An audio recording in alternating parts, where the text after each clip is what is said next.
Christmas at Hogwarts is an iconic part of the Harry Potter series, as during each book when the trio's at school, critical plot points occur during this holiday time. Harry's first year kicks off this tradition with him receiving one of the most impactful gifts he ever gets, which is the invisibility cloak. This leads to one of the most emotional moments of the first movie, as Harry finds the Mirror of Erised and sees his parents for the first time. But what if I told you that in the book, Harry sees more than just his parents in the mirror? Plus, he and Ron get into a fight because of the mirror, and Ron actually gives Harry some wise advice that was removed from the film, because we can't have Ron actually being smart, right? Oh, and also, Fred and George throw snowballs in Voldemort's face.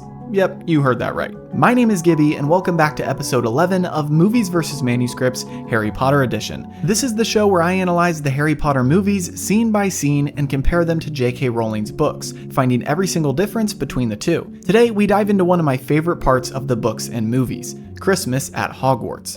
So many fun and impactful plot points happen during this holiday time throughout the series, and today is no different. We're going to look at every difference between the book and movie in regard to Ron and Harry's time at the castle during this holiday break.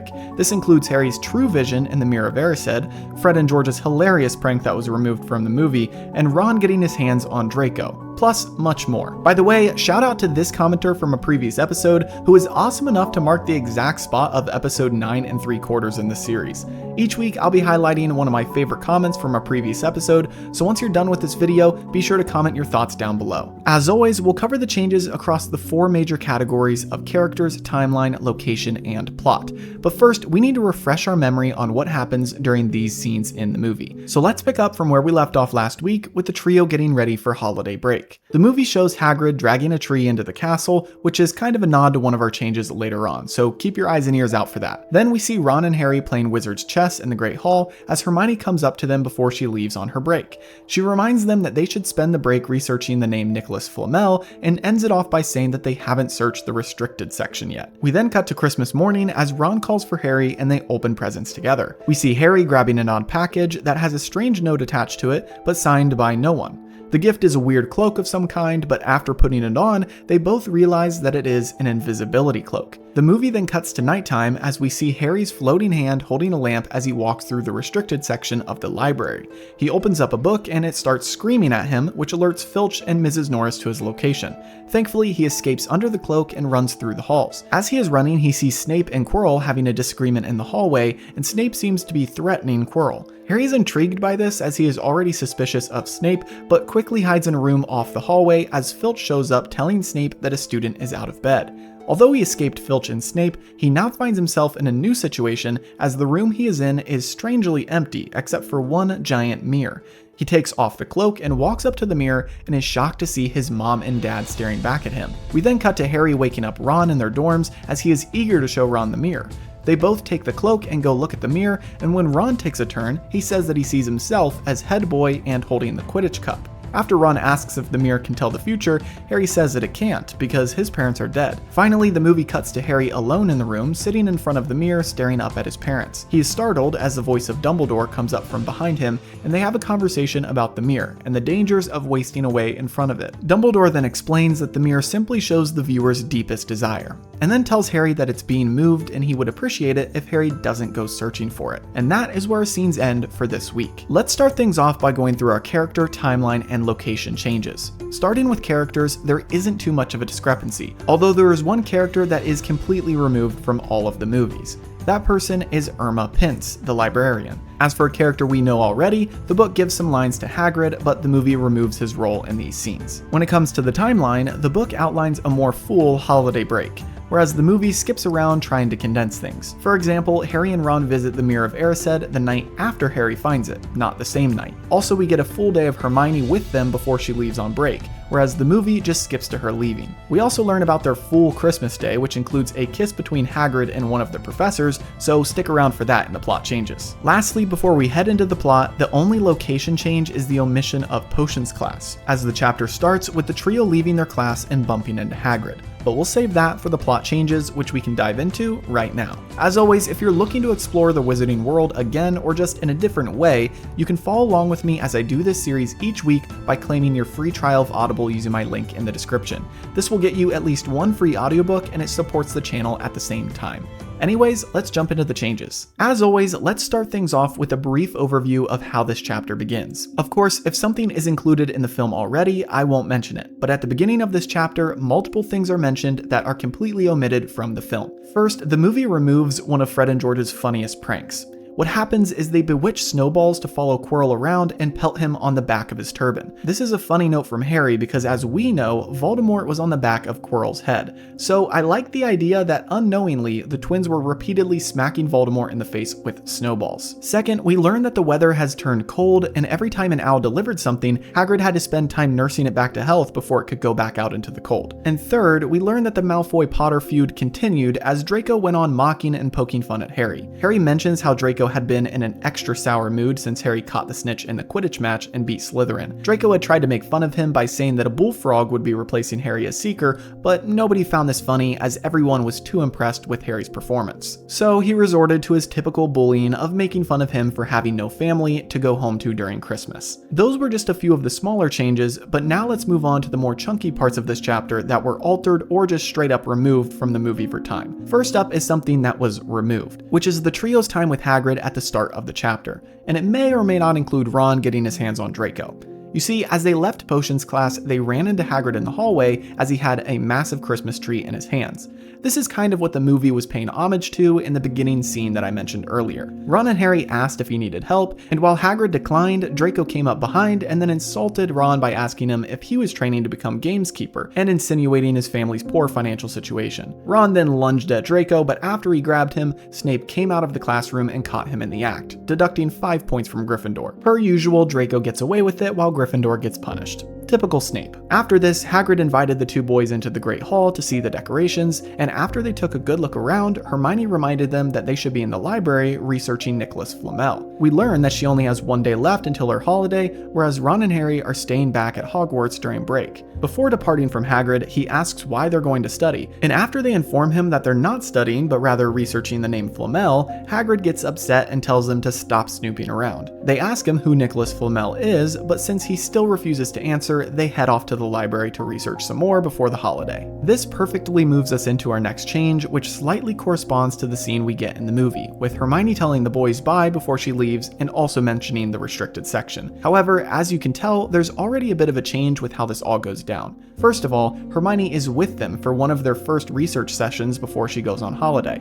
In the book, as well as in the movie, we learn that they've been going to the library to snoop around ever since they learned the name from Hagrid in November, but the movie doesn't show these sessions and the book does. Second, in the movie, they once again give credit to Hermione for one of the smarter moments, which is her being the one to bring up the restricted section. But in the book, it is actually Harry who is curious about what is inside the restricted section, without Hermione's prompting. This also is when we get introduced to one of our missing characters, the librarian, Irma Pince. As Harry is peering into the restricted section, the librarian comes up behind him and asks him what is he looking for, as obviously he's acting a bit suspicious. After he gives her no good reason as to why he's snooping around, she kicks him out of the library. Now we have our final change in regard to this opening scene, which actually has to do with their wizard's chess. In the book, after Hermione leaves the castle, we get some information about what Ron and Harry kept themselves busy with during the holiday break.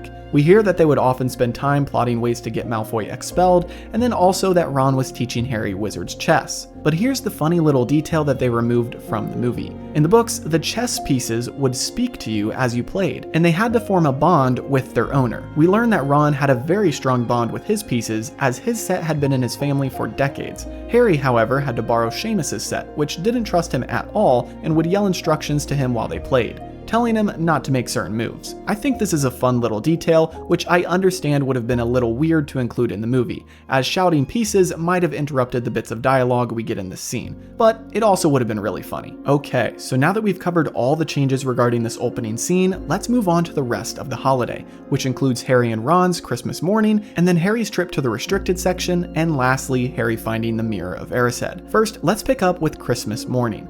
The first change is a smaller one, which is that they got their presents delivered to the foot of their bed, not under a tree in the common room.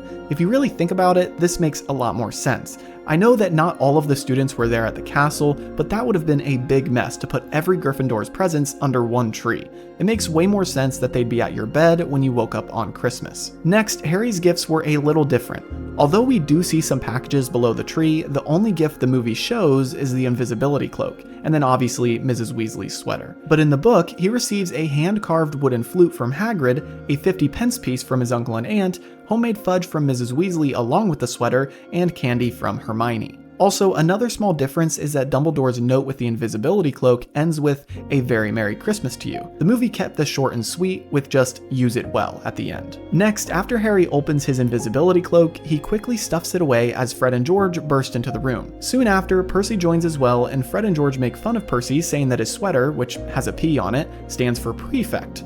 Did you know that Percy was a prefect? After they finish up with their gifts, we hear about their Christmas dinner that day, which I think is lunchtime? I don't know, for an American, that's lost in translation. Anyway, the movie excludes this, and it's a merry time with the whole Weasley crew and Harry having fun gorging themselves on the delicious food in the Great Hall and popping magical crackers which exploded with gifts. This is how Harry got his own wizard's chess set, which Ron beat him on later that day. Dumbledore even swaps out his pointy hat for a flowery bonnet, and we also hear that Hagrid got drunk and kissed McGonagall on the cheek. All in all, this dinner is one for the ages, but since it isn't pertinent to the main plot, it got cut for time. Now that Harry's Christmas Day has come to a close, we are finally to his time in the restricted section, and his finding of the Mirror of Erised. The first change we have for these scenes is that although the book screams, nothing is said about a face protruding from the pages, and I feel like that would have been mentioned in the book. Also, Harry doesn't break his lamp, although Filch does come quickly running because of the scream, and Harry barely escapes past him thanks to his invisibility cloak. Next, we have one of the biggest changes, which is Snape threatening Quirrell in the halls after Harry escapes the library. You see, this does happen in the book, but it actually corresponds to a completely different scene. For the film, they took this from a future chapter and scene and moved it to happen in this moment. In the book, Snape just happened to be around in the halls and Filch alerts him of the presence of someone in the restricted section,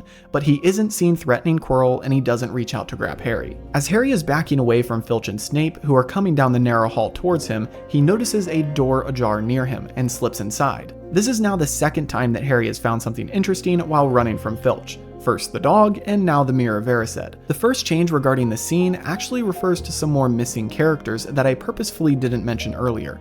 Those people are Harry's entire family, and they actually show up in the mirror alongside his parents. In the movie, we only see his parents, as this simplifies things. But in the book, he sees more than 10 people, which we can assume were grandparents, uncles, aunts, cousins, and more. This dives a bit deeper into Harry's greatest desire, as it isn't just to have his parents back, but to have a family.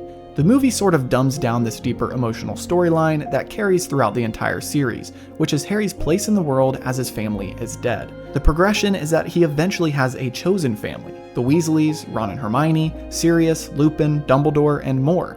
Although his parents are a central piece in this narrative, the book does a great job in this chapter showcasing his desire for an entire family, and I really enjoyed that side of things. Now let's address Harry and Ron's visit to the mirror. Like I said, in the timeline changes, it was actually the next night. But what's more interesting is what really happens, as Ron and Harry nearly get into a fight because of the mirror and almost get caught by Filch. After Ron looks into the mirror and sees the Quidditch cup and that he is head boy, Harry says that he wants to turn in front of the mirror again. But Ron complains and says that Harry got it all to himself last night, so now it's his turn. Harry gets upset and tells him that it's only the Quidditch cup and that there's nothing important about that, and then they start shoving each other. Just as quickly as this argument began, however, it ends as they hear noises outside the door and throw the cloak back over themselves just in time as Mrs. Norris walks into the room. The boys do escape, but then we have a more interesting line of dialogue that gets removed. Like I always say, I can't dive into every single line that is spoken, but this one seemed rather odd to remove. As many of you have been pointing out in the comments, Ron's character was changed quite a bit for the films. The movies really shoved each member of the Golden Trio into their stereotype. This meant that a lot of Ron's wiser comments from the books got removed, and this is one of them. The next morning, Ron tries to get Harry to do something like play chess or go visit Hagrid,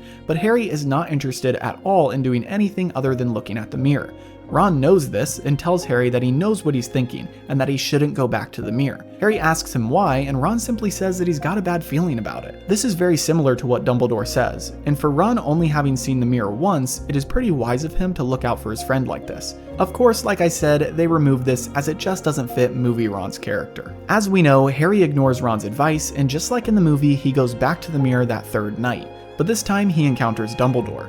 The movie is quite similar to the book in this regard, and a lot of dialogue is the same. There is really only one change, which is one of the best lines of the chapter.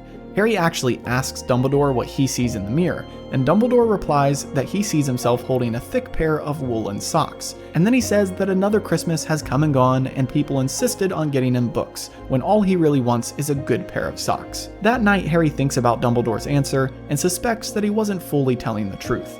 We learn later on what Dumbledore really saw, but I'll save that for a future episode, as that is where our scenes end for this week. So now that you know how Ron and Harry really spent their Christmas break, and what Harry really saw in the mirror, do you prefer the movies version or the books? Would you have liked to see Harry's extended family in the mirror, or do you like that they only included his parents? Personally, I think the movie did a great job with these scenes, but like I said, the book is superior in conveying this emotional narrative overall. As always, thanks for liking and subscribing, and be sure to check out the entire series playlist to catch up on any episodes you might have missed. Have a great week, and I'll see you in the next episode.